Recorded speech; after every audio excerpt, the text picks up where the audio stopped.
Hello' everyone, সকলোকে স্বাগতম জনাইছোঁ আমাৰ ভ্লগলৈ আৰু আশা কৰিছোঁ সকলোৱে নিশ্চয় ভালে আছে। আৰু আজিৰ ভ্লগটো বনাবলৈ গৈ আছোঁ। আমাৰ ৰুমকেইটাত যিহেতু কালাৰ কৰাৰ কথা আছিল, আগৰ ভিডিঅ'ত মই দেখুৱাইছিলোঁ, কৈছিলোঁ যে কালাৰ কৰিব বুলি, আৰু কেনেকুৱা কালাৰ কৰিলে মই সেইটো আজি দেখুৱাম বুলি ভাবিছোঁ। আৰু প্ৰথমতে দুটা পাৰ্চেল আহি পালে, আৰু পাৰ্চেল দুটা মই দেখুৱাই আছোঁ। আৰু এইফালে ফেন চলা আছে যিহেতু গৰম পৰিছে, আৰু লগতে ৰুমৰ কাম কৰি থকা হৈছে। স্কাই পৰা প্ৰথমতে পাৰ্চেল আহিল, এয়া আইটোৰ ডাইপাৰ অৰ্ডাৰ দিছিলোঁ, আৰু এইটোত কি আছে মই দেখুৱাই আছোঁ।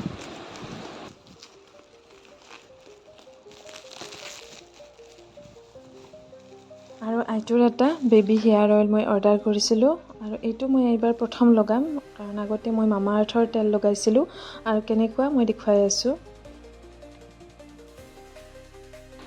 আৰু তেলটো ট্ৰাই কৰি চালোঁ, ভালেই আহিছে। আৰু বেলেগ এটা ভিডিঅ'ত কৈছিলোঁ যে আমাৰ ৰুমটো কালাৰ কৰাৰ কথা, এয়া কালাৰ হৈয়ে গৈছে। আৰু এইফালে দৰ্জা খিৰিকীকেইখন হোৱা নাছিল কৰে, আৰু এইকেইখন কৰি আছে এতিয়া। এয়া চাওক, ডাৰ্ক ব্ৰাউন ৰং কৰা হৈছে। আৰু এইখন আমাৰ ৰুমৰ সন্মুখৰ পিনে দৰ্জা, আৰু সন্মুখৰ পিনে আমাৰ গ্ৰে কালাৰ কৰা হৈছে, আৰু চাইডে চাইডে স্কাই ব্লু কালাৰ কৰা হৈছে, আৰু ফ্ৰণ্টত অৰেঞ্জ কালাৰ কৰা হৈছে, একদম লাইট অৰেঞ্জ। আৰু আমাৰ বেডৰুমৰ দৰ্জা খিৰিকী কালাৰ কৰা হোৱাৰ পিছত আৰু এইফালে ড্ৰয়িং ৰুমটো কৰিব। এয়া বস্তু চস্তু একদম উল্টা পাল্টা হৈ আছে, আৰু কেনেকুৱা কি কালাৰ কৰে মই দেখুৱাম ভালকৈ। আৰু ৰাতিপুৱা উঠিয়ে মিষ্টাৰে নেমু টেঙা ছিঙিব গৈছিল ঘৰৰ গছত। তাৰপিছত কমলা টেঙা এটা লাগি আছে, কমলা টেঙাৰ গাছ হয়, দেখাত নেমু টেঙাৰ নিচিনা গছডাল দেখিছেনে? এইটো খাই আছে, একদম সৰু হয় আৰু ইমান টেঙা আৰু কমলা টেঙা বুলি দেখি একদম আচৰিত হৈ গৈছোঁ। দেখিছেনে? বাকলিটো সেউজীয়া আৰু ভিতৰত কমলা। আৰু আমাৰ মাটিখিনি কমলা টেঙাৰ বাবে উপযোগী নহয় কাৰণে একদম টেঙা হৈছে জাতটো। আৰু এইডাল গাছ দেখিছানে? দুটা লাগি আছিল, এটা ছিঙি নিছে আৰু এটা আছে লাগি গছত। এয়া তলত লাগি আছে, দেখিছেনে? ৰাইট চাইডৰ। আৰু আপোনালোকক যে কৈছিলোঁ আমাৰ ৰুমটোৰ দৰ্জা খিৰিকীকেইখনৰ কালাৰ কৰিছিল, আৰু তেখেতে আমাৰ ড্ৰয়িং ৰুমটো এতিয়া কালাৰ কৰি আছে, আৰু মই দেখুৱাই আছোঁ কি কি কালাৰ কৰিছে।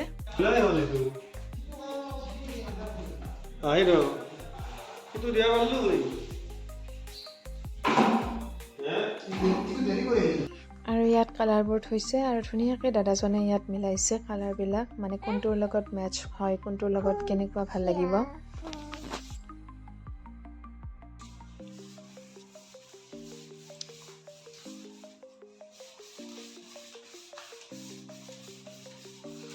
আৰু আইটোক অলপ বিচনাত খেলিব দিছোঁ, যিহেতু আগৰ ফালে কালাৰ কৰি আছে, আৰু তাই দৌৰি দৌৰি যায় সেইফালে।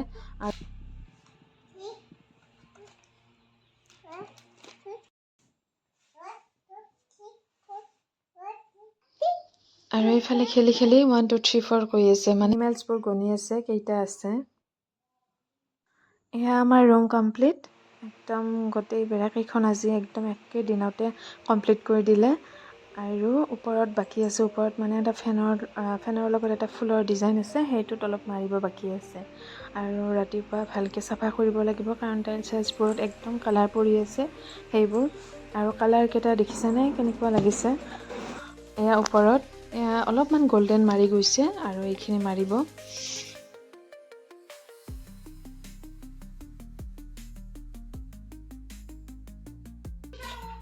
আৰু ৰুমটো চিডিল কৰিলোঁ ৰাতিপুৱাই, ইমান কাম ওলাইছিল, একদম টাইলছবোৰ একদম লেতেৰা হৈছিল, সেইবোৰ একদম বিলেতেৰে ৰুকি ৰুকি একদম চাফা কৰিছোঁ। আৰু বহুত ধূলাও হৈছিল, যিহেতু অলপ পুটিঙৰ কামো কৰিছিল। আৰু এতিয়া ড্ৰয়িং ৰুমটো মই দেখুৱাই আছোঁ।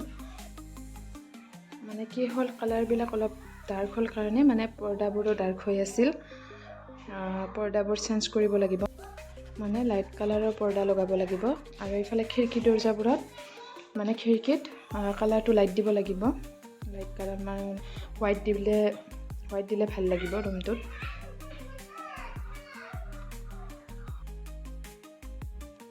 আৰু এইডাল মই এনেদৰে বাতিটোতে পুতি থৈছোঁ, এইডাল দেউতাই টাবত পুতিছিল কিন্তু হোৱা নাছিল, কিন্তু যেতিয়া মই ইয়াত কাঁচৰ বাতিটোত মাটি দি পেলাই ইয়াত মই ৰুইছোঁ, তাৰপিছত এয়া অলপ অলপ পাত আহিব ধৰিছে, দেখিছেনে? বহুত ধুনীয়া হয় এইডাল, নামটো কিন্তু মই নাজানো। মই গছৰ পুলিটো মানে ড্ৰয়িং ৰুমত থৈছিলোঁ, সেইকাৰণে দেখুৱালোঁ। এয়া আমাৰ ফাইনেল লুক ড্ৰয়িং ৰুমৰ। আৰু অহাকালি দাদাৰ ছোৱালী মানে মোৰ ভতিজীৰ ভাতমুখত দিয়া আছে। আৰু অন্নপ্ৰশনখন আমাৰ ঘৰৰ ওচৰতে হ'ব, সেইকাৰণে বস্তুবোৰ আনি আছে। মানে আমাৰ গৰখীয়া নামঘৰত হ'ব। এয়া বস্তুবোৰ ৰেডি কৰি লৈ যাই আছে নামঘৰলৈ। আৰু এই অহাকালিৰ বাবে মানে অন্নপ্ৰশনৰ তাত ফুল লাগিব কিবা ডিজাইনৰ কাৰণে, আৰু দাদাই আনি থ'লে। আৰু দাদা আৰু দেউতা আহিছিল যিহেতু, দাদা গ'ল, দেউতা আজি থাকিব। গতিকে আজিৰ ভিডিঅ'টো ইমানলৈকে আছিল, আৰু নেক্সট ভিডিঅ'ত অন্নপ্ৰশনৰ ভিডিঅ'টো লৈ আহিম। গতিকে আজিলৈ আহোঁ, ধন্যবাদ।